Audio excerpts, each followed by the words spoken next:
Social science എങ്ങനെ പഠിക്കണം, എങ്ങനെ പഠിച്ചാലാണ് സോഷ്യൽ സയൻസിൽ A+ കിട്ടുക? ഈ ഒരു സംശയം നിങ്ങൾക്ക് ഉണ്ടെങ്കിൽ നിങ്ങൾ കമന്റ് ബോക്സിൽ ഒന്ന് യെസ് എന്ന് കമന്റ് ചെയ്യുക. അപ്പോൾ എങ്ങനെയാണ് സോഷ്യൽ സയൻസ് പഠിക്കേണ്ടത്, എങ്ങനെ പഠിച്ചാലാണ് സോഷ്യൽ സയൻസിൽ A+ കിട്ടുക എന്നുള്ള കാര്യമാണ് നമ്മൾ ഈ ഒരു റീൽ പറയാൻ പോകുന്നത്. മാക്സിമം ഫ്രണ്ട്സിലേക്ക് ഇതൊന്ന് ഷെയർ ചെയ്തോ, ഇത്ര അപ്ഡേറ്റ്സിനായിട്ട് ചാനൽ ഒന്ന് ഫോളോ ചെയ്തോ. സോഷ്യൽ സയൻസ് പഠിക്കുന്ന ഏതൊരു കുട്ടിയും ആദ്യം മനസ്സിലാക്കേണ്ട കാര്യം text book is the king. Text book നിങ്ങൾ നന്നായിട്ട് മനസ്സിലാക്കി വെക്കണം. ടെക്സ്റ്റ് ബുക്ക് നന്നായിട്ട് വായിക്കണം. ടെക്സ്റ്റ് ബുക്ക് ഇരുത്തി വായിക്കണം. കാരണം ടെക്സ്റ്റ് ബുക്കിനെ ബേസ് ചെയ്തുകൊണ്ട്, ടെക്സ്റ്റ് ബുക്കിലെ ടോപ്പിക്കുകൾ ബേസ് ചെയ്തുകൊണ്ട് മാത്രമായിരിക്കും നിങ്ങൾക്ക് ക്വസ്റ്റ്യൻ ചോദിക്കുക. അപ്പോൾ ടെക്സ്റ്റ് ബുക്ക് നന്നായിട്ട് റെഫർ ചെയ്യുക, ടെക്സ്റ്റ് ബുക്ക് നന്നായിട്ട് വായിക്കുക.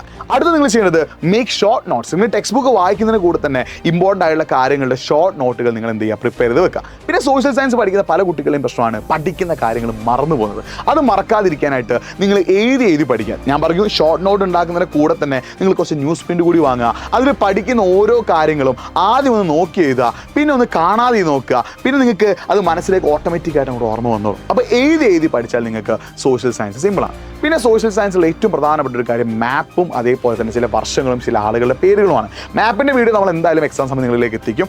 ആളുകളുടെ പേരും വർഷങ്ങളും മറന്നു പോകാതിരിക്കാനായിട്ട് അത് നിങ്ങൾ ഹൈലൈറ്റ് കൊണ്ട് ടെക്സ്റ്റ് ബുക്കിൽ ഇങ്ങനെ മാർക്ക് ചെയ്യുക. അപ്പോൾ ടെക്സ്റ്റ് ബുക്ക് ഇങ്ങനെ മറിച്ച് നോക്കുമ്പോൾ അത് നിങ്ങൾക്ക് എന്ത് ചെയ്യാൻ പറ്റും, അതിങ്ങനെ പെട്ടെന്ന് നിങ്ങൾ സ്ട്രൈക്ക് ചെയ്യും. അപ്പോൾ ഹൈലൈറ്റ് കൊണ്ട് നിങ്ങൾ നിങ്ങളുടെ ആളുകളുടെ പേരും അതേപോലെ ചില വർഷങ്ങളും എന്ത് ചെയ്യുക, നോട്ട് ചെയ്ത് വെക്കുക. പിന്നെ ഏറ്റവും പ്രധാനപ്പെട്ട കാര്യം, നിങ്ങൾക്ക് സോഷ്യൽ സയൻസ് ടഫ് ആണെങ്കിൽ അത് പഠിക്കാനായിട്ട് കുറച്ച് എക്സ്ട്രാ ടൈം നിങ്ങൾ മാറ്റി വെക്കണം. അപ്പോൾ നിങ്ങൾ നോർമലി നൈറ്റാണ് നിങ്ങൾ പഠിക്കുന്നതെങ്കിൽ മോർണിംഗ് കുറച്ച് നേരത്തെ എണീറ്റിട്ട് കുറച്ചധികം സമയം നിങ്ങൾ എന്ത് ചെയ്യുക, സോഷ്യൽ സയൻസ് പഠിക്കാനായിട്ട് മാറ്റി വെക്കുക. ഏറ്റവും പ്രധാനപ്പെട്ട കാര്യം, ടെക്സ്റ്റ് ബുക്ക് നന്നായിട്ട് റെഫർ ചെയ്യണം, ടെക്സ്റ്റ് ബുക്ക് നന്നായിട്ട് വായിക്കണം. ടെക്സ്റ്റ് ബുക്കാണ് നിങ്ങളുടെ ഏറ്റവും പ്രധാനം. ആ ടെക്സ്റ്റ് ബുക്ക് നിങ്ങൾ സെറ്റാക്കി പിന്നെ സോഷ്യൽ സയൻസ് ഒരിക്കലും ബുദ്ധിമുട്ടാവില്ല. അപ്പോൾ ഇത്ര അപ്ഡേറ്റ്സാണ് നമ്മുടെ ചാനൽ ഫോളോ ചെയ്തോ. ഇനി മുതൽ നിങ്ങൾ ഈ ഒരു ടിപ്പുകൾ ഫോളോ ചെയ്യുന്ന ഉറപ്പുണ്ടെങ്കിൽ കമൻറ്റ് ബോക്സിൽ ഒരു റെഡ് ഹാർട്ട് ഇടുക.